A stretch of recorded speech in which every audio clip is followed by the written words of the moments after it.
Plutôt qu'un arc de triomphe, je voudrais qu'on érige ici une basilique surmontée du signe du triomphe. Parce que nous sommes là dans la dernière ligne, dans la grosse dernière ligne droite, où le projet, qui a vu le jour déjà au niveau du Vélum il y a 3 ans, arrive en phase terminale. Tout se concrétise, donc ça va fonctionner, on en est pratiquement sûr. Après, en termes pratiquement sûr. Oui, on est pratiquement sûr. Il y a toujours là, comme tout à l'heure, comme M. Albert vous disait, on fait que des prototypes. C'est intéressant. Tout fonctionne de toute façon. Pour l'instant, dans le calendrier, il y a tout qui fonctionne. Maintenant, je ne vois pas pourquoi ça ne peut pas marcher. Mais il faut toujours garder, malgré qu'on est pratiquement sûr de notre coup. Après, en termes de mise en scène, bien sûr, le spectacle du Stadium prend 10 ans. Et comme tous les 10 ans, nous remodelons tous nos gros spectacles. Donc cette année, c'est autour du Stadium gallo-romain. Donc Gladiateur, qui a vécu pendant 10 ans, n'est plus, est en train de naître le signe du triomphe. Le scénario est fait, le scénario est pondu, tout est prêt sur le papier. Maintenant, dès que nous aurons accès à l'arène, nous pourrons appliquer à la lettre la nouvelle mise en scène. Il y aura, comme à chaque fois, de toute façon, des modifications, parce qu'entre la réalité sur le papier et la réalité en grandeur nature, bien sûr, on va modifier. Mais tout ça, ça reste excitant, stressant aussi, parce que c'est l'accouchement de quelque chose qui nous tient à cœur, tout ce que l'on en est. Autant la direction que le saisonnier, on est tous dans les starting blocks, et là, à 15 jours de l'ouverture, il y a une excitation qui grandit d'heure en heure, parce qu'on reçoit des bonnes nouvelles, comme le Vélum, normalement, dès demain soir, il devrait être tendu, il devrait tenir de lui-même.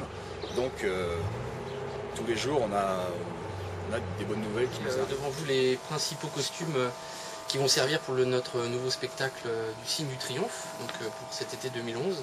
Ce sont les principaux personnages du spectacle. Vous avez ici devant vous donc le gouverneur, qui a été notre première réflexion, c'est-à-dire qu'on a organisé les choses par couleur, c'est-à-dire qu'on s'est dit déjà le gouverneur a ses hommes, donc on part avec des teintes rouges pour les gouverneurs, avec des tissus qu'on a imprimés spécialement, qu'on a tissés spécialement. Donc le gouverneur après va être multiplié dans ses costumes, c'est-à-dire qu'on a à peu près 10 costumes de gouverneurs qui vont être faits différents. Et après il y a ses gardes, et là on a une centaine de costumes rien que pour ces gardes qui ont été faits pour l'occasion. Donc tous ces tissus, vous voyez là, ont été créés, tissés, imprimés spécialement pour ce spectacle-là. Vous avez la robe de sa charmante épouse qui est à côté, la femme du gouverneur. Là pareil, là, on a tout simplement mis un petit galonnage rouge pour pareil rappeler l'appartenance à la robe. Pour nous c'était de garder le style de l'époque, c'est-à-dire avoir une toge romaine, avoir une robe d'une femme noble romaine, donc de garder ce style, de garder cette couleur, tout en la faisant avec des matériaux contemporains, et on a une exigence aussi de solidité, de résistance, parce que ces costumes vont être utilisés à peu près 400 fois par saison minimum, et on l'espère, nos anciens costumes ayant duré 10 ans, on espère que là on est parti pour un grand nombre de spectacles. Donc notre principale recherche, c'est la résistance, la conformité par rapport au style de l'époque, par rapport aux couleurs de l'époque, mais aussi faut que ce soit pratique pour nos acteurs et efficace pour nos spectacles.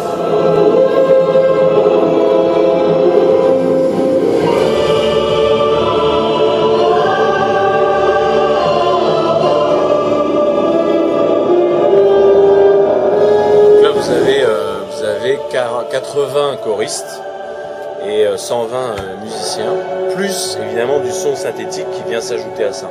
Ce qui fait qu'on a une puissance, évidemment, une majesté dans la musique qu'on ressent et qu'on entend. Et en fait, ça vous fait à peu près, si on compte, on a donc 200 êtres humains qui jouent cette musique, entre les choristes et les musiciens. Mais on peut ajouter à peu près une 150 pistes samplées, ce qui fait que vous avez 350 pistes au départ. Voilà. Plus ensuite les pistes des voix. J'observe que le calme est à peu près revenu. Vous avez fini par accepter le signe protecteur de ma puissance. A voulu narguer le divin empereur de Rome. C'est moi. Magnifique. Toi, Damien, le commandant de la Légion de l'Alouette, gaulois mais aussi chaque dialogue, citoyen etc. romain. Il y a toutes les ambiances. Voilà. J'ai Ce que seulement vous voulu entendez là, protester c'est pas encore dans ce finalisé temple sur les de la ambiances, cruauté parce que contre la ce religion mix-là qui s'empare. n'intègre pas encore les ambiances, donc il y a une partie. Faites-le taire! Je ne peux pas me taire. On est comme dans un film de cinéma, et c'est ça le principe d'un mixage de bande sonore qui fait que finalement, notre philosophie au Puy du Fou, c'est de se dire, quand la bande sonore est réussie, la musique, les textes avec les voix qui les interprètent, les effets spéciaux qui viennent ponctuer tout ça, et les ambiances, tout ça, c'est 60-70% du spectacle qui est réussi.